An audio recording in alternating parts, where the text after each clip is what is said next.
What's up, everyone? So, of course, this past weekend, all of us, we've been celebrating Devin winning in that wonderful performance that he displayed over the weekend on Saturday. Um, but it's been a couple things that, I keep seeing resurface. And of course, you saw it much more prior to the fight. But we're going to get into that. Okay. So, welcome back to Convos with Cam. As always, I'm so happy to see you back in here. I'm grateful for your continued support. Just want to thank all of my new subscribers and always looking for your feedback and just how you may feel about certain matters, or even if there's questions you may have. All right. So, it's always interesting to me how individuals who are nowhere near qualified, near credentialed, place these diagnoses on people. And I'm just like, what have I always told y'all? I don't just be out here throwing out diagnoses like Oprah gives, you get a diagnosis, you get a No, that is someone's life, y'all. And so it just really began to bother me. But like I said, I was celebrating, having so much fun, just because of Devin winning, that it kind of went away for a bit. But then I saw it somewhere else, and I'm like, okay, what I'm not seeing is somebody just coming back and being like, hey, this is not what it looks like. I did see, I want to say the brother Drew Titan did address it in a live. I did see that at one point, but I had to jump off that live. So shout out to him. Um, but first off, okay, so anyone that's new here, I do practice psychotherapy. Um, I am credentialed to actually, give diagnoses specifically. We're talking about PTSD, post-traumatic stress disorder. The first thing you want to look at is the fact that it should have, the symptoms start occurring typically a month after this disturbance. Now, at times you may have an individual where it's delayed and we don't see it for like 6 months, and we still can make that determination even after that, depending on a couple things, right? But everyone kept saying, not, obviously us who rock with Devin Haney, but all the haters, they keep coming out saying, oh, he has PTSD. He went through all of this, in his previous fight, and that's his problem. He'll never be the same. I mean, yes, and the list goes on. But I just wanted to come by and say, nothing that he does, says, um, or even insinuates, nothing. Like I said, I've talked to y'all several times about the fact that I can't help it sometimes, that when I'm watching a person, whether it be, in interviews, I'm not just listening. Sometimes, I'll watch body language, just all the things that I may do when I'm at work. But anywho, I hadn't seen any of that. And I'm like, where are they getting this stuff from? And you know how we talk about we speak about buzzwords, right? And so, yes, PTSD is a buzzword.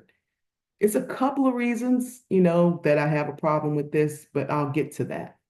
So, we've already said that the onset is going to be about a month after, the actual traumatic event.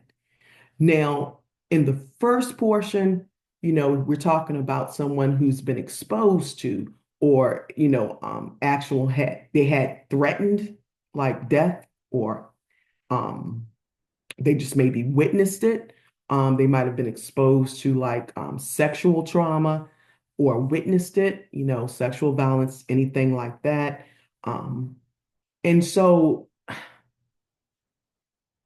that part of it, I'll always debate because someone could come back and say, oh, well, Cam, they're in combat sports. Well, now, physically, they all suffer from some sort of trauma, physical trauma, but that's not the same thing, right? And our brother Freedom's March talked about this earlier today, I believe. Yeah, we're talking about physical trauma, but it's not post-traumatic stress, disorder. It's not that type of trauma, right? Okay. And then we move on, right? And then we're talking about like the intrusion type symptoms that may be associated with the traumatic event that an individual may experience. Y'all, they have to actually at least have a presence of one or more of these. Um, and like I said, we're talking about a timeline. Like it's not like someone can just say, "Oh, I have PTSD." No, because it's nothing to take lightly. And that's another reason why I don't respect anyone who just throws it around like, "Oh yeah, Devin has PTSD." Like it's people out here really suffering from that. Like, what do you mean? Okay, so let's talk about these intrusion symptoms, y'all. So now we're talking about the fact that they may have like the recurrent involuntary intrusive distress and memories. We're talking about dreams. They may have dissociation. I had spoke to y'all about that in one of our talks previously. Maybe flashbacks, where they almost begin to feel like they're in that traumatic event at that moment. Like everything feels like, seems like, smells like, that's what they hear, all of those things. I'm sure you've heard individuals that have experienced that, especially those who have been in wars or even just military experience, period. Okay. Now, two other things we're talking about, as far as these intrusion symptoms. And like I said, I try not to use so much clinical jargon because I'm intentional with wanting everyone to understand. So the last two we may look for is that prolonged or psychological distress, and that's exposure to internal or external factors, that symbolize or even resemble that traumatic event, right? And then some people may have just that physiological reaction. And sometimes, those individuals, I'll actually say they suffer more from psychosymptomatic um, type symptoms that you'll see with that. An individual that I think of one time, because they experienced this sexual violence. And although they may not have had the dreams or flashbacks, they would have somatic symptoms. And what would happen is they would begin to get nauseous, headaches, all of these things, feel like they were having a heart attack, and medically they were cleared. And so for those reasons, definitely we said it's PTSD that's causing this.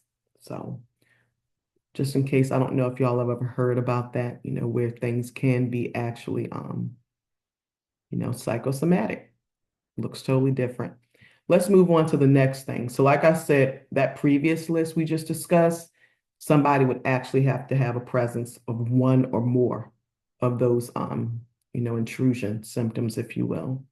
Now, if we go further, we're talking about the individual maybe even starting to avoid, any or all stimuli that may remind them or be associated with the traumatic event.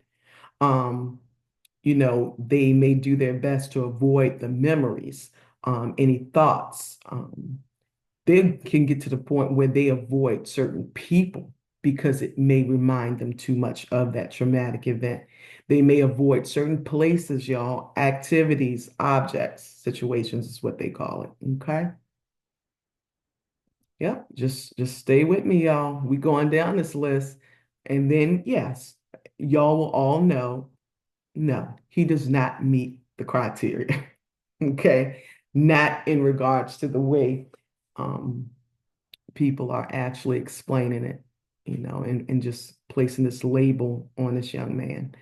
So another one would just be the negative alterations in one's cognitions and mood. You know, it's several different things that they have listed here, but I'm going to go with the ones that I typically see. And that may be this negative and skewed outview on others and the world. Um, they may have this thing where they feel as though it was their fault, or they may, start blaming others. It's a persistent type of negative emotional state. An example of that may include things like fear or shame. And then this one kind of goes more closer to even the previous, where they just may feel detached and estranged, from a lot of people around them, even those they live with. And they just have a hard time even, experiencing positive emotions. Okay, so those are a lot of different things that can happen when someone is actually meeting the criteria for PTSD. Okay, let's move on. The arousal, reactivity, they actually have to have two or more of these, where there may be some hypervigilance involved, an exaggerated startle response. You can see issues with concentration at times. What about the irritable, behaviors they may have? They may have some outbursts of anger, things like that. And of course, one that I'm sure a lot of you have heard about is just a disturbance in their ability to have a good night's sleep. You know, Sleep can be one of the biggest factors that I see. And at times it can require medication, to just help them be able to sleep at night.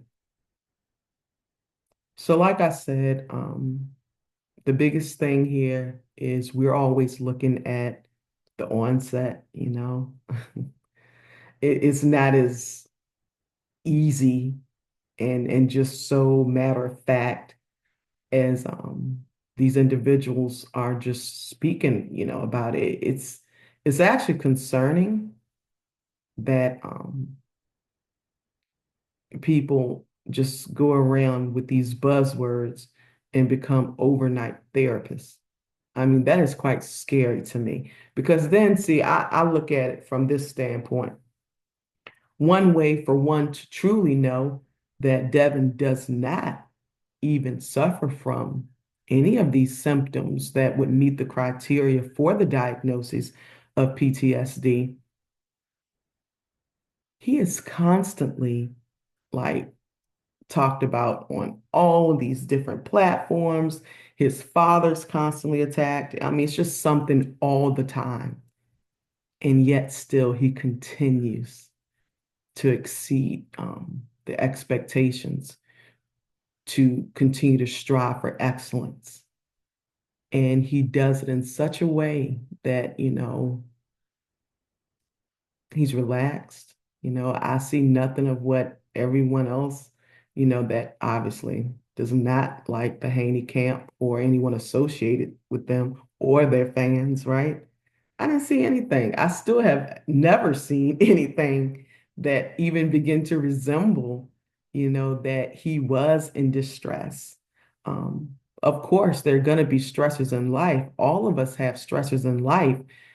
All of us may have experienced a traumatic event, but it does not mean that we would meet criteria for PTSD. Like I said, this isn't something that, you just throw around like, oh, it's just, hey, yeah, I think they got some PTSD. What? It's people really suffering from that. Like PTSD leads to so many other things. PTSD leads to spiraling, and yeah, so being that mental health is very dear to me and I do take it seriously. I just wanted to, share my thoughts about this whole situation. Bottom line, they need to stop talking all of that stuff because Devin does not have nobody's PTSD, period. Go check on your favorite fighter. How about that? Peace and blessings to all of you. I appreciate you always. See you next time.